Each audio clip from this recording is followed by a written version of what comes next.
Все мы знаем про корейский кимпап, но то, что есть еще треугольный кимпап и что из него можно приготовить, об этом знают не все. По этому поводу сегодня у нас в меню именно это блюдо. Потребуется нам консервированный тунец, одна банка. Лучше, конечно, если будет это не тунец в масле, а тунец в собственном соку. И первое, то, что мы делаем, это выкладываем тунец из банки на сито, чтобы слить с него сок. Можно немного подвигать тунец ложкой, чтобы избавиться как можно больше от сока, потому что нам не нужна жидкость в тунце. Затем перекладываем в какую-нибудь емкость, удобную для перемешивания, и добавляем черный молотый перец по вкусу. И совершенно абсолютно обычный майонез, 2 столовые ложки. Мои ложки были с горкой, не делайте их с горкой, потому что это не должно быть слишком такой жидкообразной массой. После того, как добавили майонез, мы хорошо перемешиваем. Получив такую массу, мы теперь можем заняться рисом. То есть мы сделали начинку, теперь переходим к самому рису. Нам нужен белый круглый отварной рис, 300 грамм. То есть он уже отварен и он в принципе уже остывший. Добавляем туда немного кунжутного масла и хорошо перемешиваем. Кстати, начинка у самгак кимпаба может быть и не только с тунцом. Бывают разные варианты. Самый удобный, на мой взгляд, способ – это воспользоваться пищевой пленкой. Положить в середину на кусок пищевой пленки немного риса, где-то около 2 столовых ложек. И затем в центр, в середину положить начинку из тунца в данном случае, тоже где-то около 2 столовых ложек. Сверху положить еще немного риса, около 2 столовых ложек. И все это завернуть при помощи пленки, приподнимая ее края, все это придавливая, придавая этому форму треугольника. Это можно делать и просто в пластиковых перчатках кухонных, можно вообще без перчаток.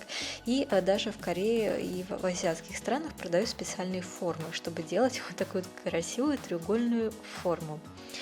Все пропорции ингредиентов приведены в данном видео где-то на 3-4 штуки треугольного кимпаба, в зависимости от размера, какой у вас получится. И как вариант, водоросли нори, 1 лист.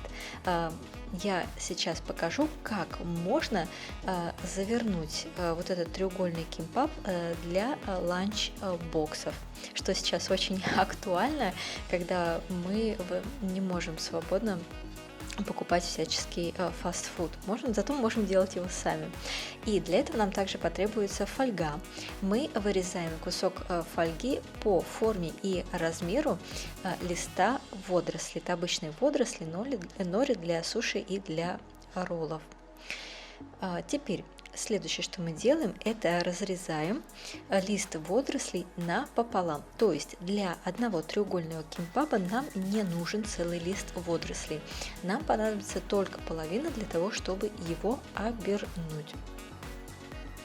Далее мы кладем половину листа водорослей, который мы получили, на середину листа фольги и заворачиваем края фольги в середину. Не затягивайте их очень туго, и хорошо будет, если фольга не будет слишком плотной. Затем переворачиваем на другую сторону. И здесь мы наклеиваем ровно посередине клейкую ленту. Может быть какой красивый кантик, в моем случае это скотч. И обрезав ее снизу, мы переворачиваем опять на другую сторону. И здесь премудрость. Мы закрепляем другой конец ленты, оставив хвостик, за который можно будет потянуть, чтобы открыть эту упаковку. Будьте аккуратны, не прилепите водоросли, потому что тогда, когда потянете, водоросли могут немного поломаться. Теперь у верхнего края мы кладем посередине наш треугольный кимпаб. Затем подворачиваем нижний край наверх. И теперь подгибаем края фольги, создавая треугольную форму. Здесь опять же говорю о том, что лучше будет, если фольга не будет слишком плотной, будет очень легко гнуться. И вуаля, мы получаем вот такую вот, можно сказать, стильную упаковку для наших ланчбоксов. Тянем за оставленный хвостик, чтобы открыть упаковку. Без проблем и легко. Вот так вот фольга открывается, водоросль на месте, треугольная форма сохраняется. Затем тянем за края фольги по бокам, чтобы освободить стороны. Здесь опять же, если фольга плотная, то будет немножко трудно выниматься. Если она достаточно тонкая, то все будет без проблем. Далее, края водорослей мы подворачиваем в треугольник, и все, можно это есть. Быстро, вкусно, удобно. В общем, еще одна вам идея, как можно по-быстрому перекусить на работе, на пикнике и в других вариантах. Теперь продолжаем. Делаем соус для чумок-паба. Это второй вариант, что дальше можно сделать с этим треугольным кимпабом. Заливаем соевый соус 3 столовые ложки на сковороду. Далее добавляем мирин, рисовое вино, 3 столовые ложки. И я использую сироп агавы, в Корее обычно используют кукурузный или зерновой сироп. 1 столовую ложку сиропа нам нужно, и также сахар, 1 чайная ложка. Вообще соевый соус, у него соленость всегда бывает разная, в зависимости от производителя. Может быть, придется добавить немножко больше сахара. Когда соус будет почти готов, попробуйте, если нужно, то добавьте еще. Доводим до кипения на слабом огне, помешиваем. Затем доводим до густоты, тоже поддерживая слабый огонь. То есть должна получиться такая соусовая масса. Потом, когда соус подостынет, он еще побольше загустеет. И теперь уже занимаемся приготовлением самого треугольного кимпаба. Можно сначала немного на сливочном масле его поготовить, буквально чуть-чуть. Это опционально, это добавит лишь немного больше вкуса и мягкости. Я это пропускаю. И соус как раз подостыл, еще больше загустел.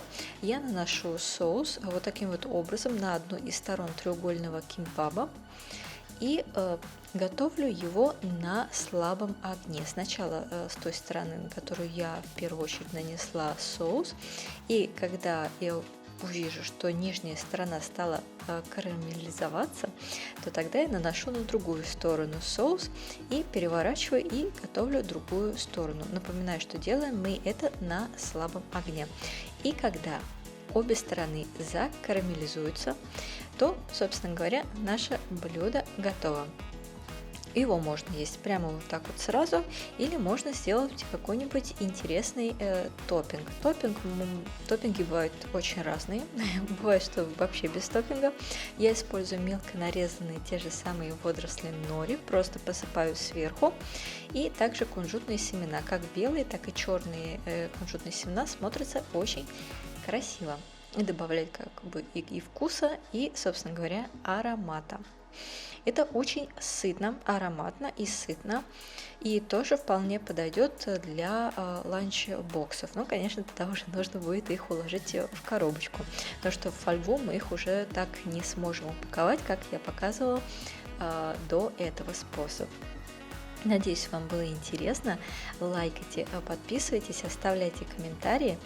Здесь в конце видео еще раз приведен способ приготовления и ингредиенты. Приятного аппетита!